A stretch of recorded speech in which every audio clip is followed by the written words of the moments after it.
नमस्कार साथियों। कल अपने लेक्चर में हमने एनसीईआरटी ज्योग्राफी वर्ग 6 के पहले अध्याय के जिन बिंदुओं की चर्चा की थी उसे संक्षिप्त में दोहराते हुए हम आगे की बिंदु पर विस्तृत चर्चा करेंगे। तो कल हमने सौर मंडल में पृथ्वी इस विषय पर चर्चा किए थे और बताए थे कि जो पृथ्वी की स्थिति है तो उसके बारे में हम बताए थे कि यहाँ से हम देखते हैं तो रात में हमें असंख्य तारे टिमटिमाते नजर आते हैं। चंद्रमा को देखते हैं तो चंद्रमा अपनी रूप बदलते रहते हैं और जब पूर्ण चंद्रमा की स्थिति होती है तो पूर्णिमा, और जो नए चंद्रमा की स्थिति होती है उसे अमावस्या। ऐसे बिंदुओं पर हमने चर्चा कर लिया था। खगोलीय पिंड के बारे में कि सूर्य, चंद्रमा तथा वे सभी वस्तुएं जो रात के समय आसमान में चमकती है खगोलीय पिंड कहलाती है। तारा भी एक खगोलीय पिंड है और सूर्य भी एक तारा है। सूर्य भी एक तारा है, चूंकि वह पृथ्वी के काफ़ी निकट है इसलिए हम इसे बड़ा देखते हैं। और इसके अतिरिक्त अनगिनत तारे जो आकाश में हम देखते हैं वो स्वयं उनमें उतना ऊष्मा और प्रकाश होता है। नक्षत्र मंडल की बात की थी कि तारों का कुछ समूह होता है, कुछ तारों का समूह जो एक निश्चित शेप बना लेते हैं, निश्चित आकृति बना लेती है, यह आकृतियाँ नक्षत्र मंडल कहलाती है। ऐसे ही नक्षत्र मंडल हमारे यहाँ अर्सा मेजर है, या उसी को बिग बियर कहते हैं, या उसी को सप्तऋषि भी कहते हैं, जिसे आप यहाँ देख सकते हैं। और इसी के सही अतिरिक्त इसके अतिरिक्त हमने ध्रुव तारा यानी नॉर्थ पोल की भी बात की थी। और ध्रुव तारा का प्रयोग पुराने समय में लोग दिशा का ज्ञान, उत्तर दिशा का ज्ञान के लिए इसका प्रयोग करते थे। इससे पता चल जाता था कि नॉर्थ कौन है, इसलिए इसको उत्तरी तारा भी कहा जाता था। इसके अतिरिक्त हमने यहाँ ग्रहों की स्थिति को इस तस्वीर में देखा था, इसकी भी चर्चा की थी। और सौरमंडल के बारे में भी बताया था कि सूर्य और उसका जो 8 ग्रह है, सूर्य और 8 ग्रह मिल करके जो बनता है उन सभी को एक सम्मिलित रूप में सौरमंडल कहते हैं। सूर्य, अन्य खगोलीय पिंड और उसका 8 ग्रह, सूर्य, 8 ग्रह, कुछ उपग्रह भी है और अन्य खगोलीय पिंड, ये सभी मिलते हैं तो उसको समेकित रूप में सौरमंडल कहा जाता है। सूर्य के बारे में भी हमने चर्चा की थी कि ये सौरमंडल के केंद्र में स्थित है और उसका मुखिया है। वो बहुत मात्रा में उसमें से ऊष्मा और प्रकाश निकलता है और उसी ऊष्मा और प्रकाश से अन्य जो खगोलीय पिंड जो सूर्य के इर्द जो उपग्रह है वो सभी सूर्य के ऊष्मा और प्रकाश से ही प्रकाशित होते हैं। सूर्य के ऊष्मा से ही, प्रकाश से ही वो प्रकाशित होते हैं और उसकी ऊष्मा से ही वहाँ पर गर्मी पाई जाती है। और पृथ्वी और सूर्य के बीच की दूरी की भी बात की थी कि लगभग 15 करोड़ किलोमीटर पृथ्वी और सूर्य के बीच की दूरी है। आज का जो टॉपिक है वो ग्रह, तो हम ग्रह की चर्चा करेंगे। हमारे सौर मंडल में 8 ग्रह है। सूर्य से दूरी के अनुसार वे है बुध, शुक्र, पृथ्वी, मंगल, बृहस्पति, शनि, यूरेनस तथा नेपच्यून। जो 8 ग्रह है उसको आप याद ऐसे भी कर सकते हैं, my very elegant mother just served us nuts. तो यहाँ पर जो एम है, पहला माई का जो एम है, एम मरकरी हो गया, वी वेनस हो गया, ई अर्थ हो गया, एम मार्स हो गया, जे जुपिटर हो गया, एस सैटर्न हो गया, यू यूरेनस और एन नेपच्यून हो गया। इस तरह से आप इस सेंटेंस के माध्यम से my very elegant mother just served us nuts, इस सेंटेंस के माध्यम से आप 8 ग्रह को दूरी के, सूर्य से डिस्टेंस के अकॉर्डिंग आप याद कर सकते हैं। और आप याद कर लें, 2-4 बार इस सेंटेंस को पढ़ लें। सन से डिस्टेंस के अकॉर्डिंग, बढ़ते क्रम में, दूरी के बढ़ते क्रम में आप इसे याद कर लें। सौरमंडल के सभी 8 ग्रह एक निश्चित पथ पर सूर्य का चक्कर लगाते हैं। ये रास्ते दीर्घवृत्ताकार में फैले हुए हैं, ये कक्षा कहलाते हैं। बुध सूर्य के सबसे नज़दीक है। अपनी कक्षा में सूर्य के चारों ओर एक चक्कर लगाने में इसे केवल 88 दिन लगते हैं। शुक्र को पृथ्वी का जुड़वा ग्रह माना जाता है क्योंकि इसका आकार एवं आकृति लगभग पृथ्वी के ही समान है। अभी तक प्लूटो को भी ग्रह माना जाता था, परंतु अंतर्राष्ट्रीय खगोलीय संगठन ने अपनी बैठक अगस्त 2006 में यह निर्णय लिया कि कुछ समय पहले खोजे गए अन्य खगोलीय पिंड 2003 UB 313 सीरस तथा प्लूटो बौने ग्रह कहे जा सकते हैं। तो साथियों, इसकी बात करें, ग्रह की बात करें तो ग्रह पहले 9 था। जैसा कि आप लोग जो अभी भी हमारे यहाँ पूजा पाठ होता है तो वहाँ 9 ग्रह का विधान चलता है। नवग्रह 10 दिक्पाल, आप सुनते होंगे, नवग्रह शब्द का उपयोग किया जाता है 9 ग्रह का। लेकिन बाद में यहाँ जो, पहले तो हम चर्चा कर लें कक्षा। तो जो ग्रह सूर्य के चारों ओर जिस निश्चित दीर्घवृत्ताकार रूप में जो फैले चक्कर लगाते हैं, दीर्घवृत्ताकार पथ में जो चक्कर लगाते हैं, ये पथ कक्षा कहलाते हैं। सूर्य के चारों ओर जो ग्रह जिस पथ में चक्कर लगाते हैं, पथ दीर्घवृत्ताकार होता है और यही दीर्घवृत्ताकार पथ कक्षा कहलाते हैं। दूरी के अनुसार पहले सूर्य से सबसे निकट अगर कहा जाए तो सूर्य के सबसे निकट बुध होता है और उसका रोटेशन काल रिवॉल्यूशन जो सूर्य के चारों ओर चक्कर लगाने का काल है मात्र 88 दिन में ही सूर्य के चारों तरफ वो चक्कर लगा लेते हैं। पृथ्वी को सूर्य का जुड़वा इसलिए कहा जाता है क्योंकि आकार में और आकृति में लगभग वो समान ही माना जाता है। तो अभी तक जो 9 ग्रह था उसमें से बता रहे थे, अभी आपको बताएं भी कि प्लूटो को हटा दिया गया। तो 2006 में अंतर्राष्ट्रीय खगोलीय संगठन की एक बैठक हुई जिसमें से कुछ और खगोलीय पिंड थे। 2003 UB 313 सीरस, ये 2 खगोलीय पिंड थे और एक जो इससे पहले ग्रह थे प्लूटो।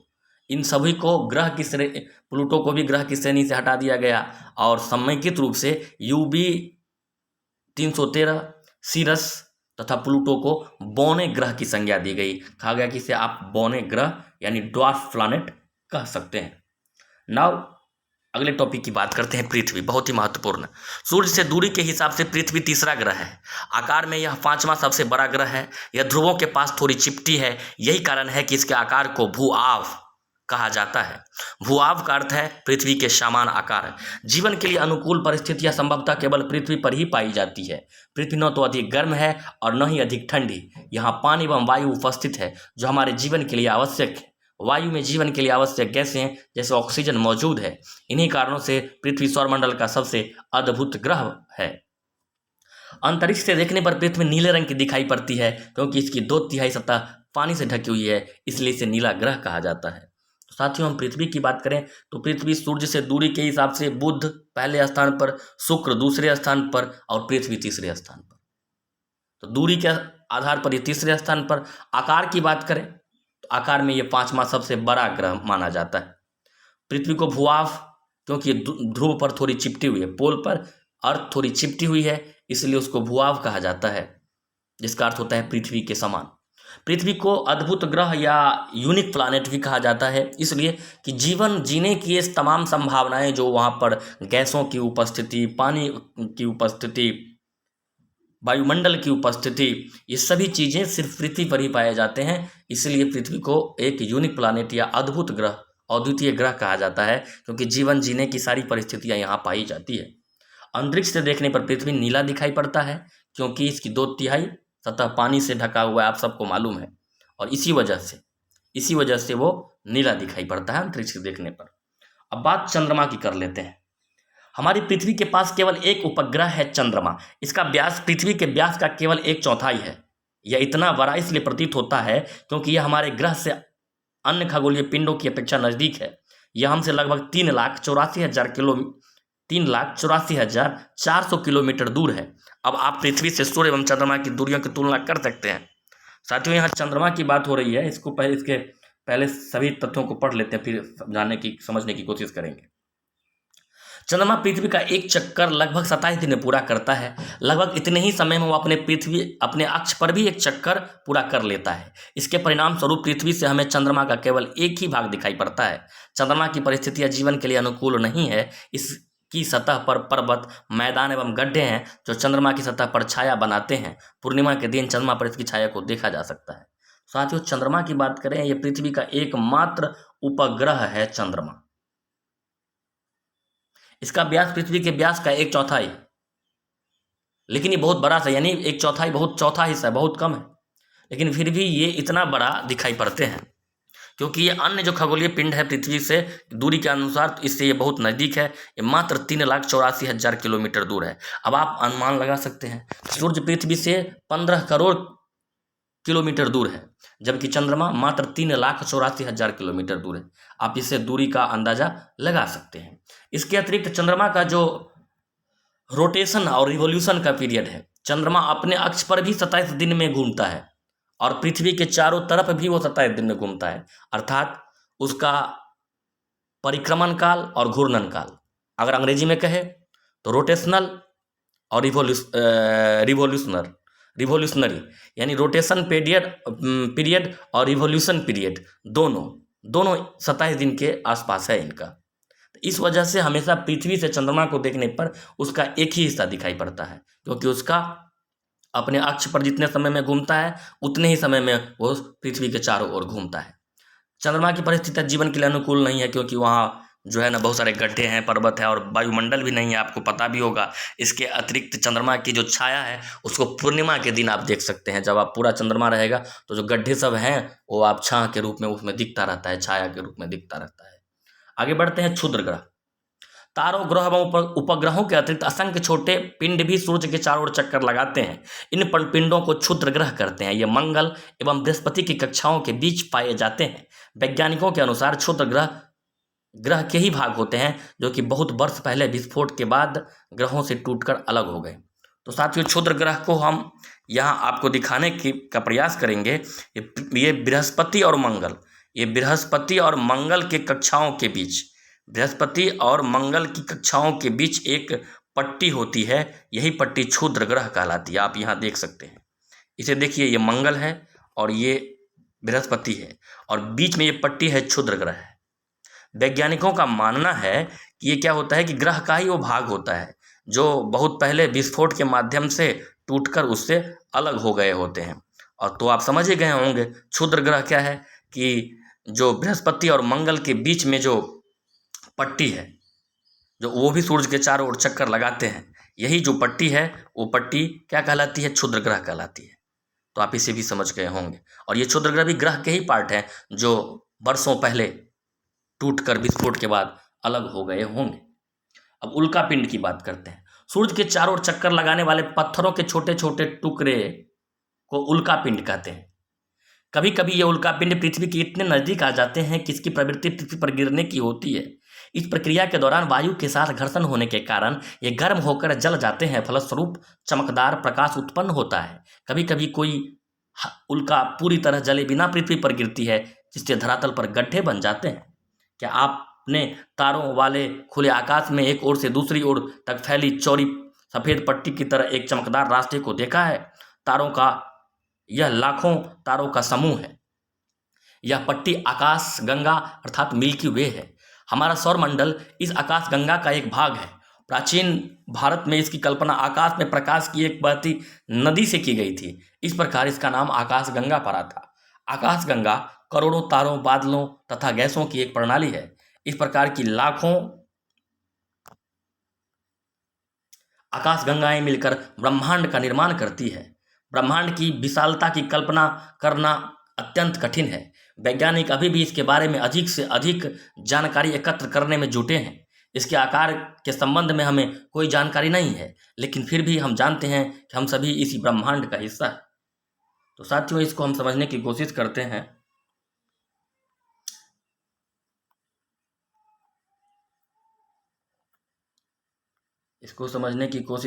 ये आकाश गंगा पहले तो जो ये बताया गया है कि ये जो उल्का पिंड जो होता है कि इस आकाश गंगा में इस सूर्य के चारों ओर चक्कर लगाने वाले जो ग्रह होते हैं, उपग्रह होते हैं, इसके अतिरिक्त छोटे छोटे पत्थरों के टुकड़े भी होते हैं जो सूर्य के चारों ओर चक्कर लगाते रहते हैं। और ये पत्थर कभी कभी पृथ्वी की सतह की ओर भी आकर गिरने लगती है। इस प्रक्रिया में पृथ्वी के वायुमंडल में क्या होता है, वो हवा के घर्षण के कारण जल जाता है। कभी कभार अधजला जो उल्का पिंड होता है वो पृथ्वी की सतह पर गिर भी जाता है, जिससे वहाँ पर गड्ढे बना देते हैं। जहाँ वो गिरते हैं वहाँ गड्ढे बना देते हैं। इस तरह खुले आकाश में आप जब देखते हैं रात्रि में, तो सफ़ेद पट्टी की तरह लाखों चमकदार रास्ते आपको नजर आते हैं। ये जो सफ़ेद पट्टी की तरह आप ऐसे धुंधले रास्ते देखते हैं आकाश में, इन्हीं रास्तों को आकाश गंगा कहा जाता है। आकाश गंगा में अगर आप कह सकते हैं कि इसकी कल्पना प्राचीन भारत में ये माना जाता था कि आकाश में प्रकाश की नदी बह रही है, इसलिए इसको आकाश गंगा कहा। इसमें करोड़ों तारों, बादलों, गैसों की सभी उस आकाश गंगा में मौजूद होते हैं। इस प्रकार की लाखों आकाश गंगाएं मिलकर ब्रह्मांड का निर्माण कर लेती है। और ब्रह्मांड, आप समझ सकते हैं कि ब्रह्मांड की विशालता कितना विशाल होता होगा, क्योंकि सौरमंडल भी हमारे आकाश गंगा का एक भाग है। और इस तरह से हजारों लाखों आकाश गंगाएं मिलकर के जब मिलती है तो ब्रह्मांड का निर्माण होता है।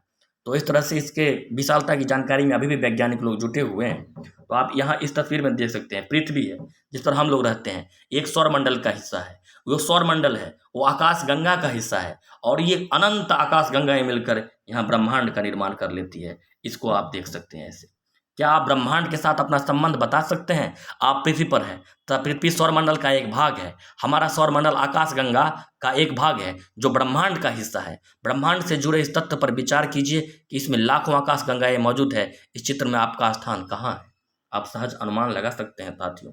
तो इस तरह से हमारा ये सेशन एनसीईआरटी हिस्ट्री का दूसरा चैप्टर, एनसीईआरटी ज्योग्राफी का पहला चैप्टर यहाँ समाप्त हो जाता है थ्योरी सेशन। हम क्वेश्चन पर भी कुछ चर्चा कर ही लेते हैं। यह है कि संक्षेप में उत्तर देना है, ग्रह और तारे में क्या अंतर है। तो अनंत आकाश में जो साथियों आप देखेंगे, जो चीज़ आपको टिमटिमाते नजर आ रहे हैं वो तारे हैं, और जो टिमटिमाते नहीं नजर आ रहे हैं उसे आप समझ सकते हैं कि वो ग्रह हैं, प्लानेट है। ये संक्षिप्त उत्तर है। सौरमंडल से आप क्या समझते हैं? तो सूर्य और उसके 8 ग्रह, इसके अतिरिक्त उपग्रह और भी जो क्षुद्र ग्रह सभी मिलकर के सौरमंडल बनाते हैं। सूर्य से दूरी के अनुसार ग्रहों के नाम बुध, शुक्र, पृथ्वी, मंगल, बृहस्पति, शनि, यूरेनस, ये भी है। या फिर आप याद कर सकते हैं, my very elegant mother just served us noodles. इस सेंटेंस में दूरी के अनुसार 8 ग्रह का नाम आ जाएंगे।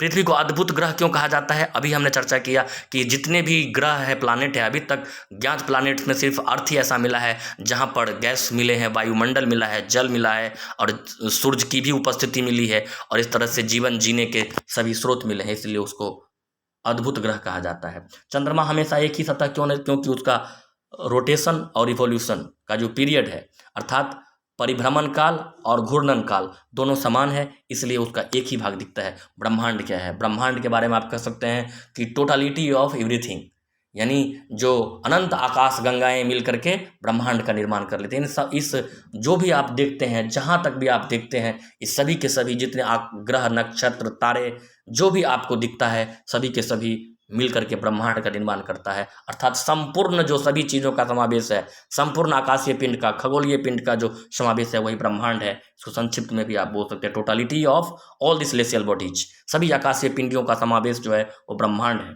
अब इस तरह से एमसीक्यू के रूप में भी कुछ प्रश्न आ रहे हैं, इसको भी देखते हैं। किस ग्रह को पृथ्वी का जुड़वा ग्रह के नाम से जानते हैं? तो आप जानते हैं शुक्र को बोलते हैं। सूर्य से तीसरा सबसे नजदीक ग्रह हमारा पृथ्वी है। इस तरह से तीसरा जो एमसीक्यू है, सभी ग्रह सूर्य से के चारों ओर किस प्रकार के पथ पर चक्कर लगाते हैं? हमने चर्चा की है, वो दीर्घ वृत्ताकार पथ होता है जिसे कक्षा कहते हैं। ध्रुव तारे किस दिशा का ज्ञान देते हैं? उत्तर दिशा का। क्षुद्र ग्रह किन कक्षाओं के बीच पाए जाते हैं? मंगल और बृहस्पति की कक्षाओं पर।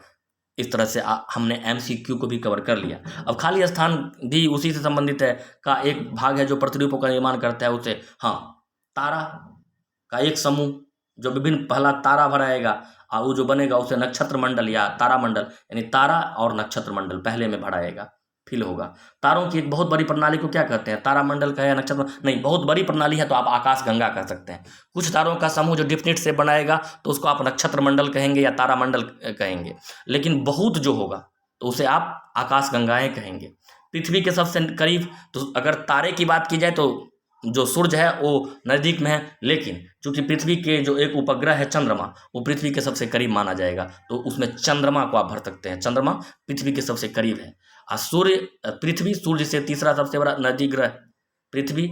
5वें नंबर में आप पृथ्वी भरेंगे। 6ठे नंबर, ग्रहों के पास अपनी ऊष्मा तथा प्रकाश नहीं होती है।